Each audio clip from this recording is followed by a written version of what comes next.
Let us consider ideal gas equation. Ideal gas equation is PV is equal to nRT. Now, in this ideal gas equation, we have to do some correction such that it can be applicable for real gases. Now, first P we will take. P is called ideal pressure. P is called ideal pressure. This meaning is what in the sense? Pressure exerted by ideal gas when there is no interaction among themselves. When there is no interaction among themselves. That means ideal gas means among the ideal gas molecules there is no interaction. Pressure exerted by this gas is called ideal pressure, that is this. Okay. In the real situation, how the gas is there? Practically available gas will take.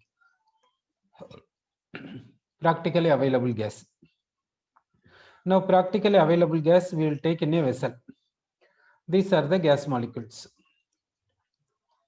These are the gas molecules we have taken. Okay. These gas molecules. Now we will go for an assumption.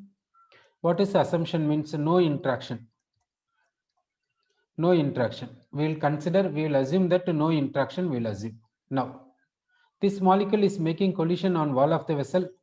Okay. Molecules are making collision on wall of the vessel. Due to collision on wall of the vessel, pressure is exerted. That pressure is exerted. Okay. So pressure is exerted by the gas. For example, it is what in the sense? Carbon dioxide gas. So carbon dioxide gas is exerting pressure. Okay. What is assumption means? There is no interaction among the gas molecules. Okay. Now, practically how it is there? Naturally how it is there? Like this we will take. Naturally how it is there means attraction is possible between molecules. Among the carbon dioxide gas molecules, attraction is possible. Okay. Now we will take gas molecules like this. We are taking gas molecules. Now, this gas molecule is making collision on wall of the vessel. Like this, making collision on wall of the vessel. Therefore, pressure is exerted. That is called pressure exerted by carbon dioxide gas. It is carbon dioxide gas. Now, we will consider this carbon dioxide gas molecule is making collision on wall of the vessel with X Newton. Now, this gas molecule also making collision on wall of the vessel with what force when compared with this? That we will see. Now, between these two gas molecules, there is no attraction. That is the assumption. But here attraction is there. This molecule, this carbon dioxide molecule pulls this molecule. That is called attraction. Like this, attraction is possible. Suppose this attraction is some Y Newton. This molecule is pulling this molecule with Y Newton. Now you say this molecule is making collision on wall of the vessel with what force? Same like this X Newton or less than X Newton or greater than X Newton. What do you say? Now, among the molecules, there is no attraction. That is the assumption. When there is no attraction, the molecule is making collision on wall of the vessel with the X Newton, we have assumed. Now, here attraction is there. That attraction is Y Newton, suppose. Now, this molecule is making collision on wall of the vessel with what force in the sense, for example, X minus Y Newton. When there is no attraction, X Newton. The neighboring molecule is pulling this. Therefore, since it is pulling, it is making collision with what force? Less than this. Therefore, X minus Y Newton. Now, here gas molecules making collision on wall of the vessel. இங்க வந்து gas molecules வந்து wall of the vessel collisions போகுது. collisions போகும்போது என்ன ஃபோர்ஸ்ல collisions போகுதுன்னா இதை விட கம்மியா போகுது. இங்க gas molecules வந்து wall of the vessel collision போகுது. எப்படி போகுதுன்னா இதை விட கம்மியா போகுது. ஏன் கம்மியா போகுது? ஏன்னா பக்கத்துல இருக்கிற மாலிக்யூல் பிடிச்சு இழுக்குது. பக்கத்துல இருக்கிற மாலிக்யூல் பிடிச்சு இழுக்கிறதுனால இந்த மாலிக்யூல்ஸ் வந்து எப்படி கொலிஷனுக்கு போகுதுன்னா இதை விட கம்மியான டெண்டன்சில போகுது. அப்போ இந்த மாலிக்யூல்ஸ் வால் ஆஃப் த வெசல்ல எப்படி போய் இடிக்குதுன்னா கம்மியான ஃபோர்ஸ்ல இடிக்குது இதை விட. அப்போ இங்க பிரஷர் எக்ஸர்டட் எப்படி இருக்கும் இதை கம்பேர் பண்ணும்போது?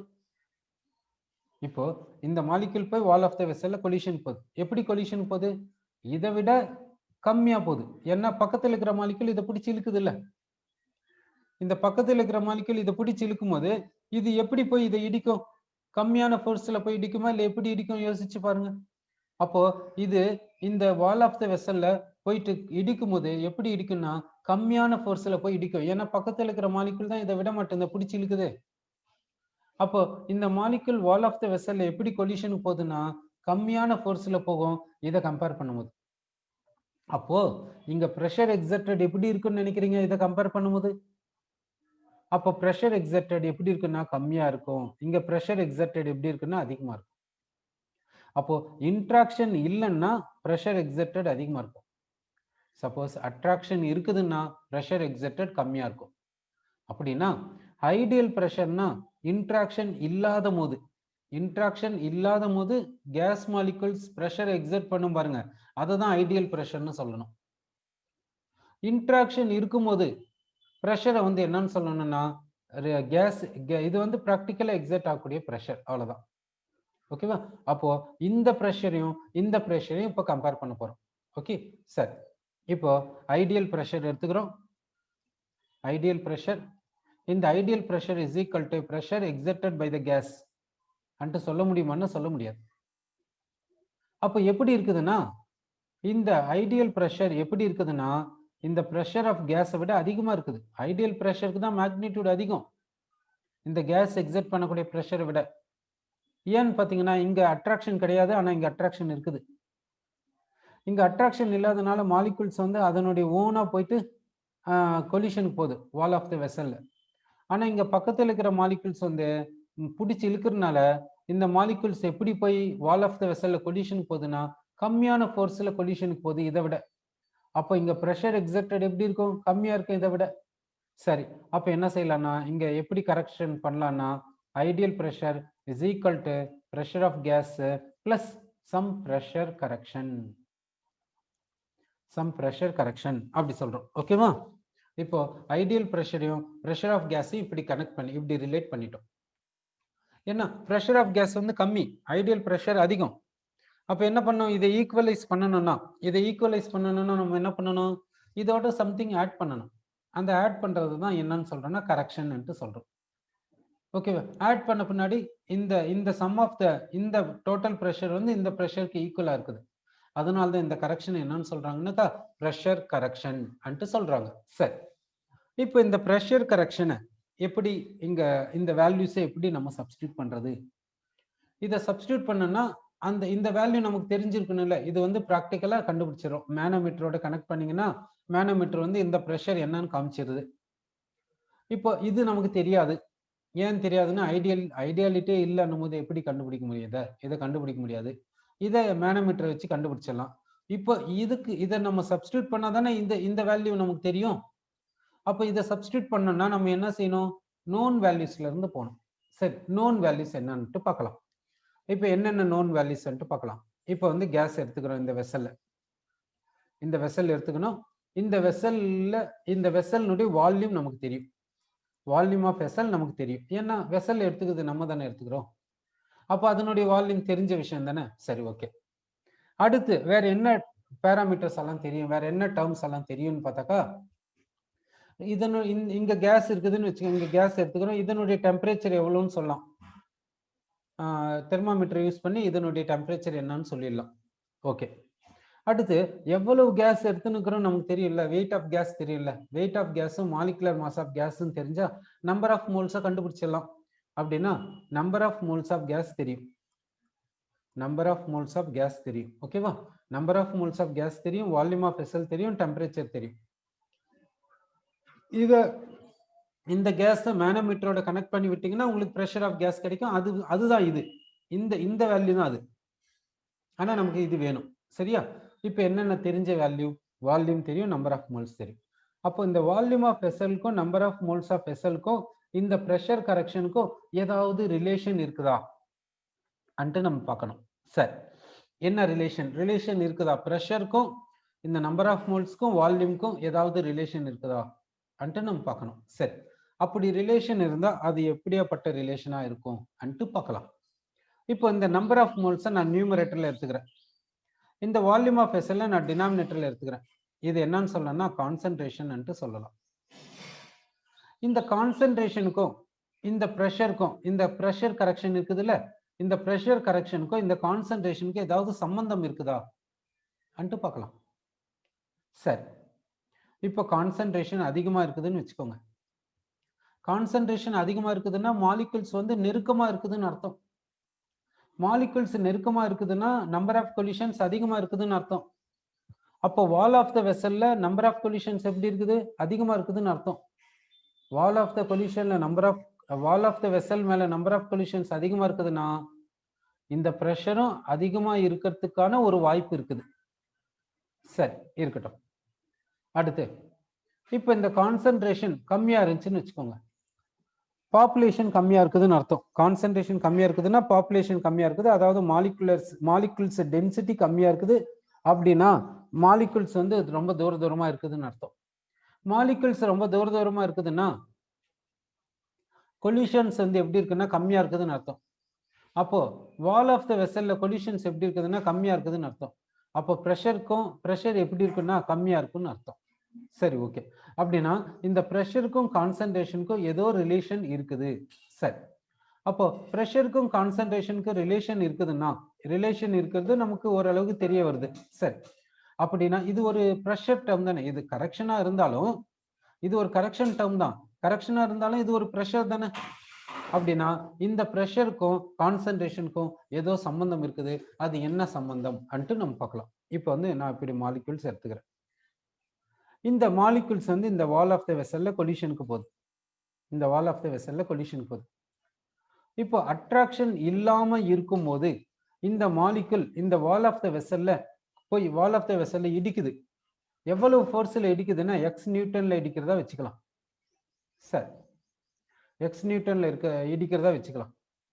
இப்போ இல்லைன்னா அண்டர்ஸ்டாண்ட் ஆகிறதுக்காக என்ன பண்றேன்னா இந்த எக்ஸ் என்ற இடத்துல ஒரு வேல்யூ கொடுத்துடலாம், சப்போஸ் 5 நியூட்டன் அன்ட்டு கொடுத்துடலாம். இப்போ அட்ராக்ஷன் இருக்கிறதா வச்சுக்கலாம், நெய்பரிங் மாலிகுல்ஸோட அட்ராக்ஷன் இருக்கிறதா வச்சுக்கலாம். ஓகே, இதுதான் நெய்பரிங் மாலிகுல். இப்போ இந்த நெய்பரிங் மாலிகுல் வந்து இந்த மாலிகுல் இதை பிடிச்சி இப்படி இழுக்குது. எந்த ஃபோர்ஸ்ல இழுக்குதுன்னா சப்போஸ் 1 நியூட்டன்ல இழுக்குதுன்னு வச்சுக்கலாம். அப்போ இந்த மாலிகுல் இந்த வால் ஆஃப் த வெசல்ல போய் இடிக்கும்ல, இந்த மாலிகுல் போய் இந்த இன்னர் வாலை போய் இடிக்கும். எப்படி இடிக்கும்னா 4 நியூட்டன்ல இடிக்கும். ஏன் 4 நியூட்டன்ல இடிக்குது? ஏன்னா இதுவும் 5 நியூட்டன்ல இடிக்கும். ஆனா இந்த மாலிகுல் தான் இதை பிடிச்சி இழுக்குது இல்ல, 1 நியூட்டன்ல பிடிச்சி இழுக்கும் போது இது எப்படி போய் இடிக்கும்? 4 நியூட்டன்ல தானே இடிச்சு தரும். சரி, அப்போ என்ன சொல்லனா இந்த 4 நியூட்டன்னால வந்த பிரஷர் இது. அப்போ இந்த 1 நியூட்டன்னால வந்த பிரஷர் இது. இந்த 4 நியூட்டன்னால வந்த பிரஷர் இது, இந்த 1 நியூட்டன்னால வந்த பிரஷர் இது. அப்படிதானே அர்த்தம்? ஏன்னா இந்த 5 நியூட்டன்னால வந்த பிரஷர் இது. 5 நியூட்டன் என்ன அட்ராக்ஷன் கிடையாது. அட்ராக்ஷன் இல்லாத போது வர பிரஷர் தானே ஐடியல் பிரஷர். அட்ராக்ஷன் இருக்கும்போது பிரஷர் கம்மியா தானே இருக்கும். எவ்வளவு கம்மியாகும்? எவ்வளவு ஃபோர்ஸ், எவ்வளவு இங்க இந்த இடத்துல இது இந்த மாலிகுல் என்ன பண்ணுது? இது பிடிச்சி இழுக்குது, 1 நியூட்டன்ல பிடிச்சி இழுக்குது. 1 நியூட்டன்ல பிடிச்சி இழுக்கும் போது இதனால இங்க இடிக்கிற ஃபோர்ஸ் வந்து கம்மியாயிருது. அப்ப எவ்வளவு கம்மியாச்சோ அதுதானே இந்த பிரஷர் கரெக்ஷன்ன்றது. அப்போ இந்த பிரஷர் கரெக்ஷன் எதை பொறுத்து இருக்குதுன்னா இந்த மாலிகுலை பொறுத்து இருக்குது, அப்புறம் இந்த மாலிகுலையும் பொறுத்து இருக்குது. இந்த மாலிகுல் போய் எப்படி இடிக்குது, எவ்வளவு கம்மியா இடிக்குது. ஏன் கம்மியா இடிக்குது? இந்த பக்கத்துல இருக்கிற மாலிகுல்னால. அப்போ இந்த பிரஷர் கரெக்ஷன் யாருனாலன்னா இந்த மாலிகுல்னாலையும் இந்த மாலிகுல்னாலையும் தான் பிரஷர் கரெக்ஷன் வருது. ஓகேவா? அப்போ இந்த மாலிகுலுடைய கான்சன்ட்ரேஷன் எடுத்துக்கோங்க, இந்த மாதிரி மாலிகூல்ஸ்னுடைய கான்சென்ட்ரேஷன் எடுத்துக்கலாம். அப்புறம் இந்த மாதிரி மாலிகூல்ஸ்னுடைய கான்சென்ட்ரேஷனை எடுத்துக்கணும் நம்ம. அப்படிதானே அர்த்தம்? சரி. அப்போ எந்தெந்த மாலிகூல்ஸ்னுடைய கான்சென்ட்ரேஷனை எடுத்துக்கணும்னா இந்த மாதிரி மாலிகூல்ஸ்னுடைய கான்சென்ட்ரேஷனை எடுத்துக்கலாம். அப்புறமா இந்த மாதிரி மாலிகூல்ஸ்னுடைய கான்சென்ட்ரேஷனை எடுத்துக்கலாம். எடுத்துக்கணும். யார் யாரை கன்சிடர் பண்ணணும் பிரஷர் கரெக்ஷனுக்கு?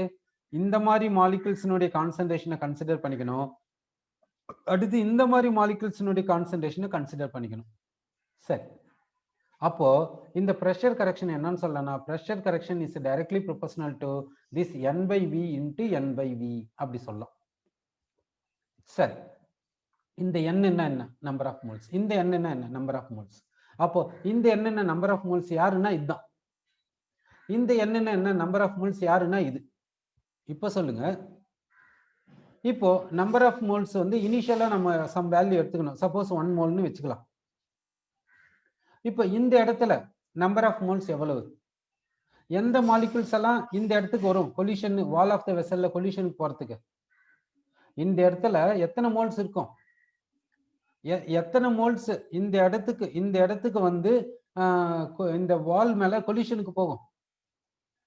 அப்படின்னா எல்லா மாலிகூல்ஸ் தான் இந்த இடத்துக்கு வந்து கொலிஷனுக்கு போகும். அப்படின்னா இந்த இடத்துல எத்தனை மோல்ஸ் வந்து இந்த வாலை போய் இடிக்கிறதுக்கு சான்சஸ் இருக்குது? எவ்வளவு மோல்ஸ் எடுத்துக்கினீங்களோ அவ்வளவு மோல்ஸும் இடிக்கிறதுக்கு சான்சஸ் இருக்குது. சரி. அப்படின்னா இந்த இடத்துல நம்பர் ஆஃப் மோல்ஸ்ன்றது என்னன்னா இங்க நம்பர் ஆஃப் மோல்ஸ் ஆஃப் கேஸ இந்த வெசல்ல எவ்வளவு எடுத்துக்கினீங்களோ அதுதான் சொல்லலாம். வி என்றது என்ன? Volume of vessel. அதுல போய் என்ன வித்தியாசம் இருக்க போகுது? சரி. ஏன் இந்த இடம் சொன்ன பின்னாடி வால்யூம் ஆஃப் வெசல் எப்படி எடுக்கலாம் அப்படி கேட்டாக்கா, இந்த இடத்துல இருக்கிற மாலிகூல்ஸா போய் வால்யூம் ஆஃப் த வெசல்ல போய் இடிக்குது. இங்க இருக்கிற மாலிகூல்ஸும் போய் வால்யூம் ஆஃப் த வெசல்னுடைய வால்ல போய் இடிக்கும். இங்க இருக்கிற மாலிகூல்ஸ் 3 டைமென்ஷன்ல பாருங்க. பல்க்ல இருக்கிற மாலிகூல் கூட இந்த இடத்துக்கு வந்து இங்க போய் இடிக்கும். அப்படிதானே அர்த்தம்? அப்போ இந்த இடத்துல வால்யூம் ஆஃப் வெசல் எடுத்துக்கணும். சரி. இந்த இடத்துல பார்க்கலாம். இந்த மாலிகூல்ஸ்னுடைய நம்பர் ஆஃப் மோல்ஸ் இங்க. இந்த இடத்துல எந்த மாலிகூல்ஸ் இருக்கும்? இந்த மாலிகூல் இங்கேக்கு வரலாம். இங்க இருக்கிற மாலிகூல் இங்கேக்கு போகும். ஏன்னா இந்த கேஸ் மாலிகூல்ஸ்க்கு பர்டிகுலர் பொசிஷன் இருக்குதா? இல்லையே. அதான் ரேண்டம் மோஷன்ல போயினே இருக்குது இல்ல, உட்காரவே மாட்டேங்குது இல்ல. அப்படின்னா இந்த இடத்துல எத்தனை மோல்ஸ் கன்சிடர் பண்றது? எவ்வளவு மோல்ஸ் இனிஷியலா எடுத்துக்கணுமோ அத்தனை மோல்ஸ் இங்கேயும் கன்சிடர் பண்ணி தான் தேரணும். வேற வழி கிடையாது. சரி. அப்போ இங்கேயும் என்ன பண்றோம்னா இந்த மோல்ஸை கன்சிடர் பண்ணிக்கிறோம். சரி. இப்படி கன்சிடர் பண்றோமே, இது எக்ஸாக்ட்னஸ் இருக்குதான்னா எக்ஸாக்ட்னஸ் கிடையாது, லிமிடேஷன் இருக்குது, அன்சர்டனிட்டி இருக்குது. இருந்தாலும் வேற வழி கிடையாது. இப்படிதான் கண்டுபிடிக்க முடியும். சரி. இப்படிதான் வேண்டர்வால்ஸ் இப்படிதான் பண்ணாரு. சரி. அப்போ இது என்னன்னா நம்பர் ஆஃப் மோல்ஸ், இது நம்பர் ஆஃப் மோல்ஸ், ரெண்டுமே சேம் தான். ரெண்டுமே இனிஷியலா எத்தனை மோல்ஸ் எடுத்துக்கினீங்களோ அதுதான். இது ரெண்டுமே வால்யூம் ஆஃப் வெசல் அப்படி சொல்லிட்டோம். So pressure correction is directly proportional to n²/v². அப்படி சொல்லியாச்சு. ஓகேவா? சரி. அடுத்து இந்த pressure correction is equal to some constant into n²/v². A என்றது என்னன்னாக்கா வேண்டர்வால்ஸ் கான்ஸ்டன்ட். இந்த வேண்டர்வால்ஸ் தான் இதை பத்தி எல்லாம் சொன்னது. இதை தான் வேண்டர்வால்ஸ் கான்ஸ்டன்ட் சொல்றோம். இதுக்கான யூனிட் என்ன இருக்கும்ட்டு பார்க்கலாம். இந்த ஏ இஸ் ஈக்குவல் டு என்ன சொல்லனா p(v²/n²). இதை கிராஸ் மல்டிப்ளை சிம்பிளிஃபை இது மாதிரி ரீரைட் பண்ணிக்கோங்க. சரி. ப்ரெஷருக்கான யூனிட் என்ன? ஒரு எக்ஸாம்பிள் அட்மாஸ்பியர். ப்ரெஷருக்கு எத்தனையோ யூனிட் இருக்குது. அட்மாஸ்பியர் இருக்குது, மில்லிமீட்டர் இருக்குது, centimetre, torr, newton per metre square, dyne per centimetre square, bars, pascal, இது மாதிரி எத்தனையோ யூனிட்ஸ் இருக்குது. அதுல இங்க அட்மாஸ்பியர்னு கொடுத்துருக்க. வேற யூனிட் கூட வரலாம். அட்மாஸ்பியர் மட்டும்தான் வரணும்ன்ற அவசியம் கிடையாது. சென்டிமீட்டர் ஆஃப் மெர்க்குரி கூட வரலாம். அடுத்து வால்யூம் என்ற இடத்துல லிட்டர் எடுத்துக்கிறேன். வால்யூம் என்ற இடத்துல சென்டிமீட்டர் கியூப் வரலாம், மில்லி லிட்டர் வரலாம், மீட்டர் கியூப் வரலாம், டெசிமீட்டர் கியூப் வரலாம், எப்படி வேணாலும் வரலாம். ஓகேவா? அடுத்து இது number of moles. Number of moles என்ற இடத்துல மோல் என்று எழுதிடும். இந்த ஸ்கொயரை எழுதியாச்சு. நம்பர் ஆஃப் மோல்ஸ்ல வந்து யூனிட் வந்து மோல்ஸ் தான். நம்பர் ஆஃப் மோல்ஸ்க்கு யூனிட் மோல் தான். எஸ்ஐ யூனிட்னா இருக்கட்டும், சிஜிஎஸ் யூனிட்னா இருக்கட்டும், நம்பர் ஆஃப் மோல்ஸ்க்கு யூனிட் என்னன்னா மோல் தான், வேற யூனிட் கிடையாது. ஏன் கிடையாது என்ன பாத்தீங்கன்னா, இது ஃபண்டமெண்டல் யூனிட் 7 ஃபண்டமெண்டல் யூனிட்ஸ்ல வருது. 7 ஃபண்டமெண்டல் யூனிட்ஸ்ல ஒன்று வந்து குவான்டிட்டி. அந்த குவான்டிட்டி வந்து நம்பர் ஆஃப் மோல்ஸ், அதுக்கு வந்து மோல். அதனால இதுக்கு வந்து எஸ்ஐ யூனிட்ல ஒன்று, சிஜிஎஸ் யூனிட்ல ஒன்று அப்படியெல்லாம் கிடையாது. எப்பவுமே நம்பர் ஆஃப் மோல்ஸ்க்கு யூனிட் ஒன்று தான், அது மோல். ஓகே. அப்போ இந்த வேண்டர்வால்ஸ் கான்ஸ்டன்ட் ஏக்கான யூனிட் என்னன்னு பாத்தீங்கன்னா atmosphere litre square per mole square அப்படி சொல்றோம். ஓகேவா? சரி, அப்போ இந்த ஐடியல் கேஸ் ஈக்குவேஷன்ல ஒரு கரெக்ஷனை பார்த்திருக்கோம். அது என்னன்னா ஐடியல் பிரஷர். அப்போ ஐடியல் பிரஷர் என்னன்னு சொல்லணும்? Equal to pressure of gas plus pressure correction. Pressure correction என்னன்னு சொல்லணும்? AN²/V². பிரஷர் கரெக்ஷன் எவ்வளவு சொல்லணும்? AN²/V² சொல்லணும். சரி, அப்போ ஐடியல் கேஸ் ஈக்குவேஷன்ல பிரஷர் கரெக்ஷன் நமக்கு தெரிஞ்சு போயிடுச்சு. ஓகே, பிரஷரை கரெக்ட் பண்ணணும்ன்றது தெரிஞ்சு போயிடுச்சு. அடுத்து வேற யாரை கரெக்ட் பண்ணணும்ன்றது பார்க்கலாம். சரி, இப்போ இந்த ஐடியல் கேஸ் ஈக்குவேஷன்ல பிரஷரை நம்ம கரெக்ட் பண்ணோம். ஏன் கரெக்ட் பண்ணோம்னா கைனடிக் மாலிகுலர் தியரியை வச்சு கரெக்ட் பண்ணோம். கைனடிக் மாலிகுலர் தியரி என்ன சொல்லுச்சு? மாலிகுல்ஸ்க்கு இடையில இன்ட்ராக்ஷன் கிடையாதுன்னு சொல்லுச்சு. கைனடிக் மாலிகுலர் தியரி என்ன சொல்லுச்சுன்னா மாலிகுல்ஸ்க்கு இடையில இன்ட்ராக்ஷன் கிடையாதுன்னு சொல்லுச்சு. ஆனா உண்மையிலே இன்ட்ராக்ஷன் இருக்குது. அந்த இன்ட்ராக்ஷன் யாரோட சம்பந்தப்படுது? பிரஷரோட சம்பந்தப்படுது. அதனால பிரஷர் கரெக்ஷனை சொல்லியாச்சு. சரி, அடுத்து கைனடிக் மாலிகுலர் தியரியில சொன்ன பாஸ்டுலேட்ஸ்ல வேற எந்த பாஸ்டுலேட் இன்கரெக்டா இருக்குது என்றதை நம்ம பார்க்க போறோம். வேற எந்த பாஸ்டுலேட் இன்கரெக்டா இருக்குதுன்றதை நம்ம பார்க்க போறோம். அது என்னன்னாக்கா volume occupied by gas molecules. Volume occupied by gas molecules is negligible to volume of gas. Volume of gas. இந்த volume of gas க்கு இன்னொரு பேர் என்னன்னா volume of vessel. இந்த volume of gas க்கு இன்னொரு பேர் என்னன்னா volume of vessel சொல்றோம். ஓகேவா? அப்போ volume occupied by gas molecules is negligible to volume of gas or volume of vessel. சரி, இது என்னன்றதை பார்க்கலாம். இந்த ஸ்டேட்மெண்ட் கரெக்டா, இந்த ஸ்டேட்மெண்ட் கரெக்டா இல்ல இன்கரெக்டா அன்ட்டு பார்க்க போறோம். அது பார்க்கும்போது என்ன பண்றாங்கன்னாக்கா எஸ்டிபி கண்டிஷன் எடுத்துக்கினாங்க. அதுல நைட்ரஜன் கேஸ் எடுத்துக்கினாங்க. எவ்வளவு எடுத்துக்கினாங்கன்னா 1 மோல் எடுத்துக்கினாங்க. பர்சன்டேஜ் ஆஃப் எம்டி ஸ்பேஸை கால்குலேட் பண்ணும்போது பர்சன்டேஜ் ஆஃப் எம்டி ஸ்பேஸை கால்குலேட் பண்ணா எவ்வளவு வருதுன்னா கிட்டத்தட்ட 99.99% வருது. இவ்வளவு பர்சன்டேஜ் வருது. அப்படின்னா எம்டி ஸ்பேஸ் இவ்வளவுன்னா ஆக்குபைடு எவ்வளவு? ஆக்குபைடு எவ்வளவு வருது? 0.1% தானே வருது. ஆக்குபைடு 0.1% வருது. எம்டி ஸ்பேஸ் 99.9% வருது. அப்போ ஆக்குபைடு பர்சன்டேஜ் எப்படி இருக்குது? நெக்லிஜிபிள் டு எம்டி ஸ்பேஸ் தானே. அப்படின்னா volume occupied by gas molecules is negligible to volume of வெசல்னு சொல்றதுல என்ன தப்பு இருக்குது? தப்பு கிடையாது. அப்போ கைனடிக் மாலிகுலர் தியரி சொன்னது கரெக்ட் தான். அப்போ கைனடிக் மாலிகுலர் தியரி எப்படி கன்சிடர் பண்ணிக்குதுன்னா volume occupied by gas molecules is negligible to volume of gas or volume of vessel. இது போல கைனடிக் மாலிகுலர் தியரி கன்சிடர் பண்ணிக்குது. இப்படி கைனடிக் மாலிகுலர் தியரி இப்படி சொல்லி எக்ஸ்பிளைன் பண்ணுது ஐடியல் கேஸ் ஈக்குவேஷனை. சரி, இப்போ ஐடியல் கேஸ் ஈக்குவேஷன் எடுத்துக்கலாம். PV is equal to nRT. P என்றது பிரஷர் கரெக்ஷன் நம்ம சொல்லிட்டோம். அப்போ இந்த இடத்துல என்ன வரணும்னாக்கா இந்த இடத்துல pressure of gas plus AN²/V² வரணும்ன்றது முடிவு பண்ணியாச்சு. இதுல எந்த ஒரு மாற்று கருத்து இல்லை. இப்போ எங்கேக்கு போனோம்னாக்கா இந்த வால்யூம் ஆஃப் கேஸை பத்தி நம்ம பார்க்கணும். இந்த வியை பற்றி பார்க்கணும். இந்த வி எதை பத்தி சொல்லுதுன்னா இது வால்யூம் ஆஃப் கேஸை பத்தி சொல்லுது. அப்படின்னா இதனுடைய மீனிங் என்னன்னா வால்யூம் ஆஃப் வெசல். இதனுடைய ஆக்சுவல் மீனிங் என்னன்னாக்கா ideal volume. Ideal gas equation இதுக்கு பேர் என்னன்னா ஐடியல் வால்யூம். எதுக்கு பேர் ஐடியல்னு சொன்னாங்கன்னாக்கா ஃப்ரீ வால்யூம் அன்ட்டு சொன்னாங்க. அப்போ இந்த ஐடியல் கேஸ் ஈக்குவேஷன்ல இருக்கக்கூடிய இந்த வி என்னது? Volume of gas. அப்படின்னா என்ன? Volume of vessel. இதுக்கு இன்னொரு பேர் என்ன? Ideal volume. இன்னொரு பேர் என்ன? Free volume. அப்படின்னா ஏன் ஃப்ரீ வால்யூம்னு பேர் வச்சாங்க? இந்த வால்யூம் ஆஃப் வெசலை ஏன் ஃப்ரீ வால்யூம்னு ஒரு பேர் வைக்கிறாங்க? வால்யூம் ஆஃப் வெசல்னு சொல்லிட்டு போயிடலாம்ல. ஒரு பர்டிகுலர் ஒரு ஸ்பெஷலா நேம் வைக்கிறாங்கன்னா ஸ்பெஷலா மீனிங் இருக்குதுன்னு தானே அர்த்தம். அப்ப என்ன மீனிங் அன்ட்டு பார்க்கலாம். இதனுடைய மீனிங் என்னன்னாக்கா entire volume of vessel is available for free movement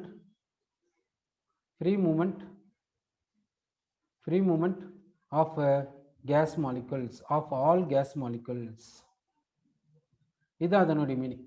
அதாவது வால்யூம் ஆஃப் வெசல் 1 லிட்டர்னா 1 லிட்டரும் எல்லா கேஸ் மாலிகுல்ஸ்க்கும் எப்படி கிடைக்குதுன்னா ஃப்ரீ மூவ்மெண்ட்டுக்கு ஃப்ரீயா கிடைக்குது.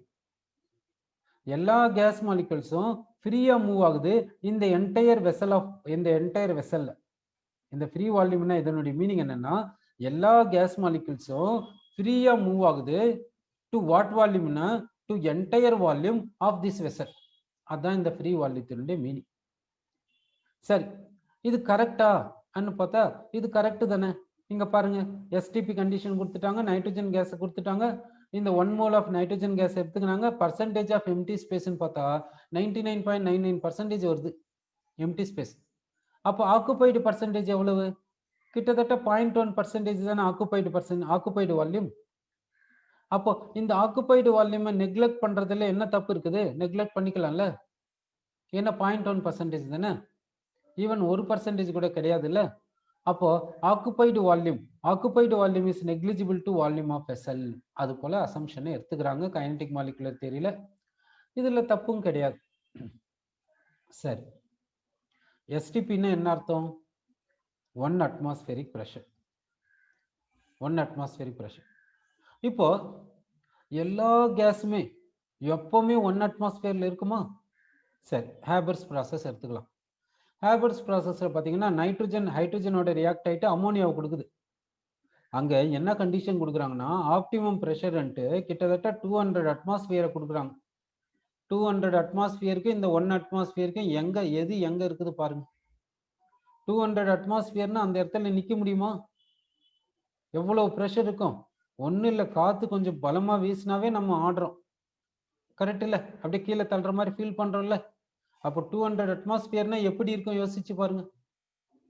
அப்படின்னா டிஃப்ரெண்ட் ப்ரெஷர்ஸ்ல கேஸ் எல்லாம் ஹேண்டில் பண்றோம். ஓகே, 1 அட்மாஸ்பியரை விட கம்மியான ப்ரெஷர்லயும் ஹேண்டில் பண்றோம், இல்லைன்னு சொல்ல வரல. அதே டைம்ல ஹியூஜ் ப்ரெஷர்லயும் கேஸஸ் ஹேண்டில் பண்றோம்ல. அப்போ ஹியூஜ் ப்ரெஷர்னு போகும்போது வால்யூம் ஆஃப் கேஸே எப்படி இருக்கும்? ப்ரெஷரை நீங்க ரைஸ் பண்ண வால்யூம் ஆஃப் கேஸ் குறைஞ்சின்னு தானே போகும், டிக்ரீஸ் ஆகின்னு தானே போகும். அப்போ ஹியூஜ் ப்ரெஷர்ல வால்யூம் ஆஃப் கேஸ் எப்படி இருக்கும்? ரொம்ப கம்மியா இருக்கும். அந்த நேரத்துல பர்சன்டேஜ் ஆஃப் எம்டி ஸ்பேஸ் இது மாதிரி வருமா? வராதே. பர்சன்டேஜ் ஆஃப் எம்டி ஸ்பேஸ் 99 எல்லாம் வராது. இது அப்படியே கம்மியாயினே போகும். அப்ப இது கம்மியாகுதுன்னா அதனுடைய மீனிங் என்ன? இது அதிகமாகுதுன்னு தானே அர்த்தம். இப்ப சொல்லுங்க, நெக்லிஜிபிள் சொல்லாமா? ஆக்குபைடு வால்யூம் ஆஃப் கேஸோட வால்யூம் ஆஃப் வெசல்ல கம்பேர் பண்ணும்போது நெக்லிஜிபிள் சொல்ல முடியுமா? நெக்லிஜிபிள் சொல்ல முடியுமா? முடியாது இல்ல. அப்படின்னா ஃப்ரீ வால்யூம்ன்றது எவ்வளவு? ஃப்ரீ வால்யூம்ன்றது எவ்வளவு? அப்போ ஆக்குபைடு வால்யூமை நெக்லெக்ட் பண்ண முடியாதுன்னும் போது ஃப்ரீ வால்யூம் ஆஃப் வெசலை விட கம்மியா இருக்குதுன்னு அர்த்தமா? இல்ல வால்யூம் ஆஃப் வெசல் அளவே இருக்குதுன்னு அர்த்தமா? இல்ல வால்யூம் ஆஃப் வெசலை விட அதிகமா இருக்குதுன்னு அர்த்தமா? ஆக்குபைடு வால்யூமை வந்து நெக்லெக்ட் பண்ண முடியாது. அப்படின்னா எம்டி ஸ்பேஸ் வால்யூம் குறைஞ்சிருது. எம்டி ஸ்பேஸ் வால்யூம் குறைய இந்த என்டையர் வால்யூமை ஃப்ரீ வால்யூம்னு சொல்ல முடியுமா? இல்ல ஃப்ரீ வால்யூம்ன்றது வால்யூம் ஆஃப் வெசலை விட கம்மியா இருக்குன்னு சொல்லலாமா? ஸோ என்ன சொல்லனாக்கா, இந்த ஃப்ரீ வால்யூம்க்கு என்ன பேருன்னா ஐடியல் வால்யூம்னு சொல்லலாம். இந்த ஃப்ரீ வால்யூம்க்கு இன்னொரு பேர் என்னன்னா ஐடியல் வால்யூம். இந்த ஐடியல் வால்யூம் எப்படி இருக்குன்னா வால்யூம் ஆஃப் வெசலை விட கம்மியா இருக்கும். என்ன எம்டி ஸ்பேஸ் கம்மியாகுதுல்ல. பர்சன்டேஜ் ஆஃப் எம்டி ஸ்பேஸ் கம்மியாகுதுன்னா ஃப்ரீ ஸ்பேஸ் கம்மியாகுதுன்னு தானே அர்த்தம். இப்ப பாருங்க, இது எஸ்டிபி கண்டிஷன்ல தானே பர்சன்டேஜ் ஆஃப் எம்டி ஸ்பேஸ் 99% சொன்னோம். அப்போ எஸ்டிபி பிரஷர்னா 1 அட்மாஸ்பியர் தானே. எல்லா கேஸையும் 1 அட்மாஸ்பியர்ல தான் ஹேண்டில் பண்றோமா? கெமிக்கல் ரியாக்ஷன்ஸ் எல்லாம் பார்க்கும்போது ப்ரெஷர் சில இடத்துல ஆப்டிமம் ப்ரெஷர் எல்லாம் கொடுப்பாங்க. அந்த ப்ரெஷரை பாருங்க, எல்லா இடத்துலயும் 1 அட்மாஸ்பியர் கொடுத்துருக்காங்களா? சொல்லுங்க பார்க்கலாம். நிறைய இடத்துல பாத்தீங்கன்னாக்கா ப்ரெஷரை வந்து ஹியூஜ் ப்ரெஷரை கொண்டு வந்திருக்காங்கல்ல. அந்த ஹியூஜ் ப்ரெஷர்ல தானே கெமிக்கல் ரியாக்ஷன் நடக்கும்னு சொல்லியிருக்காங்க. அப்போ ஹியூஜ் ப்ரெஷர்ல பர்சன்டேஜ் ஆஃப் எம்டி ஸ்பேஸ் ஆட்டோமேட்டிக்கா கம்மி ஆயிடும்ல. பர்சன்டேஜ் ஆஃப் எம்டி ஸ்பேஸ் ஆட்டோமேட்டிக்கா கம்மி ஆகுதுன்னா ஃப்ரீ வால்யூம் ஆஃப் வெசலை விட கம்மியா இருக்குதுன்னு தானே அர்த்தம். அப்போ என்ன சொல்லனா, free volume is less than volume of வெசல்ன்ட்டு சொல்லலாம். சரி, அப்படின்னா free volume is equal to volume of vessel minus some x. எக்ஸ்ன்றது கரெக்ஷன் டேர்ம்ன்றது யாருக்கு? வால்யூம்க்கு. அப்போ என்ன சொல்லலாம்? வால்யூம் கரெக்ஷன் சொல்லிடலாமே. வால்யூம் கரெக்ஷன் சொல்லியாச்சு. அப்போ ஃப்ரீ வால்யூம் என்னன்னு சொல்லலாம்? Volume of vessel minus volume correction, அது போல சொல்லாங்க. சரி, இப்போ ஃப்ரீ வால்யூம்க்கு இன்னொரு பேர் என்னன்னா ஐடியல் வால்யூம் என்னன்னு சொல்றோம்னா volume of vessel minus volume correction சொல்லியாச்சு. இப்போ இந்த வால்யூம் ஆஃப் வெசல்ன்றது நல்லா தெரியும். இப்போ எந்த வெசல் எடுத்துக்கிறோமோ அந்த வெசலினுடைய வால்யூம் எவ்வளோன்றதுன்னா மெஷர் பண்ண சொல்லிடலாமே. அப்போ இந்த வால்யூம் ஆஃப் வெசல் தெரியும். நமக்கு இந்த ஃப்ரீ வால்யூம் வேணும். இந்த ஃப்ரீ வால்யூம் வேணும்னா இந்த வால்யூம் கரெக்ஷனை சப்ஸ்டியூட் பண்ணும். அப்போ இந்த வால்யூம் கரெக்ஷனை சப்ஸ்டியூட் பண்ணனா என்ன பண்றது? அவர் வேண்டர் வால்ஸ் எப்படி இதை சப்ஸ்டியூட் பண்ணாரோ அதை பார்க்கலாம். சரி, வேண்டர் வால்ஸ் என்ன பண்ணாருன்னா கேஸ் மாலிகுலை இப்படி கன்சிடர் பண்ணிக்கினார். கேஸ் மாலிகுலை அவர் என்னன்னு சொன்னாருன்னா டைனி மாலிகுல்னு சொல்லிட்டார். அப்புறமா கேஸ் மாலிகுலை ஸ்பெரிக்கலா கன்சிடர் பண்ணிக்கினார். அப்புறம் அந்த கேஸ் மாலிகுல் அவர் இன்னொரு பேர் என்ன சொன்னார்னா ஹாட் ஸ்பியர் அப்படி சொல்லிட்டாருங்க. ஹாட் ஸ்பியர்னு சொல்லிட்டார். அப்படின்னா இவர் ஹாட் ஸ்பியர்னு சொல்றாரு. ஆனா நம்ம என்ன சொல்றோம், கேஸ் வந்து எக்ஸ்பான்ஷனுக்கு போகுது கம்ப்ரெஷனுக்கு போகுதுன்னு சொல்றோம்ல. கேஸ் எக்ஸ்பான்ஷனுக்கு போகுதுன்னா மாலிகுல்ஸ் தூரமா போகுது, கேஸ் கம்ப்ரெஷனுக்கு போகுதுன்னா மாலிகுல்ஸ் கிட்ட போகுதுன்னு தானே அர்த்தம். சரி, கேஸ் வந்து எக்ஸ்பான்ஷனுக்கு போகுது கம்ப்ரெஷனுக்கு போகுதுன்னும் போது இவர் வேண்டர் வால்ஸ் எப்படி கேஸ் மாலிகுலை ஹாட் ஸ்பியரா கன்சிடர் பண்ணலாம்? ஆமா, மாலிகுலை போயிட்டு குட்டியாக்க முடியுமா? மாலிகுலை போய் கம்ப்ரெஸ் பண்ண முடியுமா? முடியாது. கேஸை கம்ப்ரெஸ் பண்ணலாம், ஆனா மாலிகுலை கம்ப்ரெஸ் பண்ண முடியாது. கேஸை கம்ப்ரெஸ் பண்றேன்னா என்ன அர்த்தம்? மாலிகுல்ஸ் கிட்ட வருதுன்னு அர்த்தம், அவ்வளவுதான். ஆனா மாலிகுலை மொத்தம் கம்ப்ரெஸ் பண்ண முடியாது. ஓகேவா? அதனால்தான் வேண்டர் வால்ஸ் என்ன பண்ணாருன்னா இந்த கேஸ் மாலிகுலை ஹாட் ஸ்பியரா கன்சிடர் பண்ணிக்கினார். சரி, இது ஒரு மாலிகுல். இப்ப இன்னொரு மாலிகுலை அவர் எடுத்துக்கிறார்.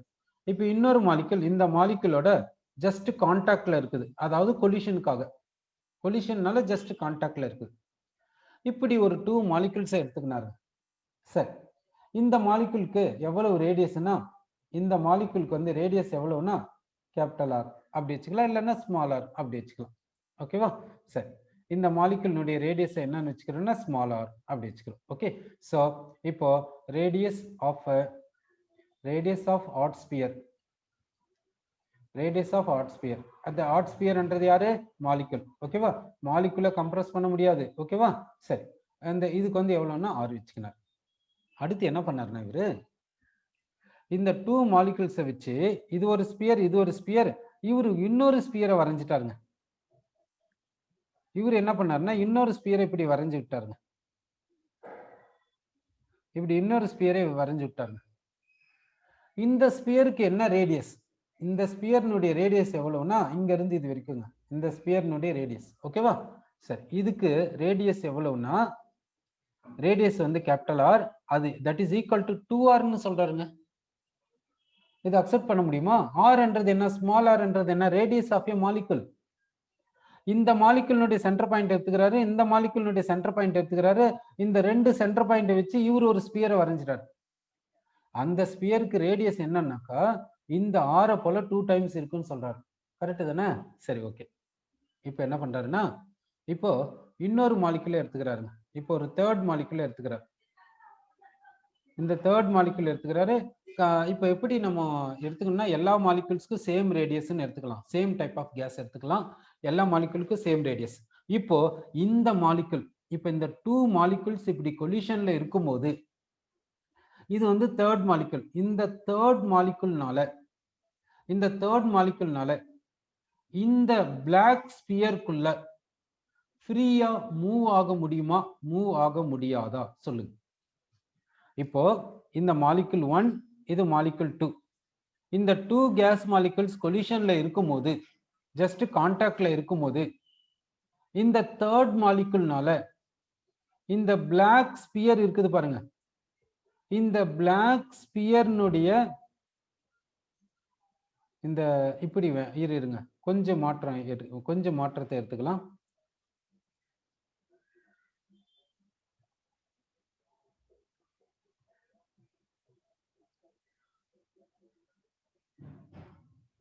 இப்போ இது வந்து கேஸ் மாலிகுல் 1, இது வந்து கேஸ் மாலிகுல் 1ங்க, இது வந்து கேஸ் மாலிகுல் 2ங்க, அப்படி எடுத்துக்கலாம். இப்போ இந்த 2 மாலிகுல்ஸை வச்சு இன்னொரு ஸ்பியரை வரைய போறோம். அந்த ஸ்பியர் இதுதாங்க, அந்த ஸ்பியர் இது. ஓகேவா? இந்த ஸ்பியருக்கு தான் ரேடியஸ் எப்படி இருக்குன்னா 2r இருக்கும். இந்த ஸ்பியருக்கு தான் ரேடியஸ் வந்து 2r இருக்கும். கரெக்ட். இப்போ மாலிகுலினுடைய ரேடியஸ் வந்து ஸ்மாலர் அப்படி வச்சுக்கலாம். மாலிகுலுடைய ரேடியஸ் வந்து ஸ்மாலர். இப்போ இந்த 2 மாலிகுல்ஸை வச்சு இன்னொரு ஸ்பியரை வரைஞ்சிட்டோம். இன்னொரு ஸ்பியர் இது வந்து மாலிகுல் கிடையாது, வரைஞ்சிருக்கோம். இதனுடைய ரேடியஸ் வந்து 2 ஸ்மாலர் அப்படி வச்சாச்சு. இப்போ இந்த தேர்ட் மாலிகுல்னால இந்த பிளாக் ஸ்பியருக்குள்ள ஃப்ரீயா மூவ் ஆக முடியுமா முடியாதா? என்ன, கண்டிப்பா முடியாது. அப்போ இந்த தேர்ட் மாலிகுலுக்கு okay, third molecule cannot move freely in which volume? In which volume? In the sense that is equal to 4/3 pi r cube. 4/3 pi r cube. அதாவது 4/3 pi 2r cube. r என்ன radius of molecule. அதாவது 8 into 4/3 pi r cube. அப்படின்னா 8 into volume of a molecule. Volume of a molecule. 4/3 pi r cube என்றது volume of a molecule. அப்போ இந்த third மாலிகுலுக்கு எவ்வளவு volume free மூவ்மெண்ட்டுக்கு கிடைக்கலன்னா 8 into volume of a molecule. அப்படின்னா இப்போ என்ன சொல்லணும்னா 1 and 2 molecules, 1 and 2 molecules, due to them, 1 and 2 molecules, due to them, other molecules, other gaseous molecules do not get 8 into volume of a molecule for free movement. Okay, அப்போ இந்த 1 and 2 moleculesனால other moleculesக்கு எவ்வளவு volume free movement கிடைக்கலன்னா 8 into volume of a molecule கிடைக்கல. சரி, அப்போ இப்படி சொல்லாங்க, due to two molecules, other molecules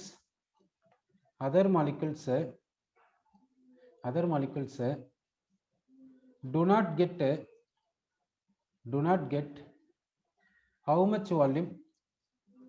not get how much volume for free movement, that is free movement that is equal to 8 into volume of a molecule. 8 into volume of a molecule. அப்போ 2 moleculesனால இவ்வளவு volume free movement கிடைக்கல. therefore so volume not available for free movement due to one molecule is how much? இப்போ இந்த 2 moleculesனால இவ்வளவு volume free movement கிடைக்கலன்னா 1 moleculeனால எவ்வளவு volume free movement கிடைக்காது? இதை 2 ஆல டிவைட் பண்ணிக்கோங்க. so 4 into volume of a molecule. இவ்வளவு வால்யூம் ஃப்ரீ மூவ்மெண்ட் கிடைக்காது.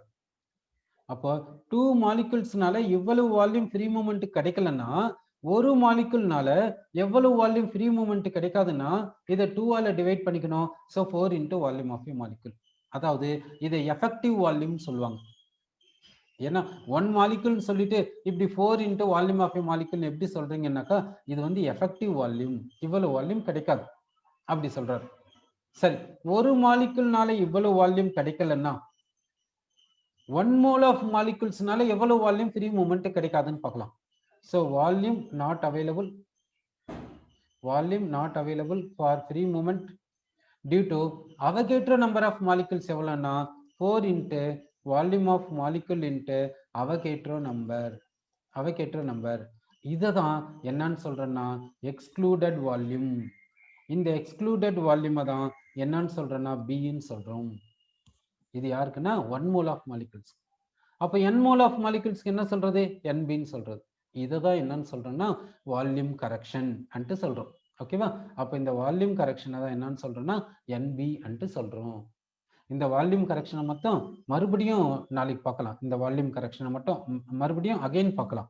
அப்போ வால்யூம் கரெக்ஷன் என்ற இடத்துல என்ன சொல்றோம்னா NB அன்ட்டு சொல்றோம். அப்போ இந்த free volume is equal to என்னன்னா volume of SL minus volume கரெக்ஷனை இப்படி NB அன்ட்டு சொல்லியிருக்கோம். சரி, இப்போ இந்த இடத்துல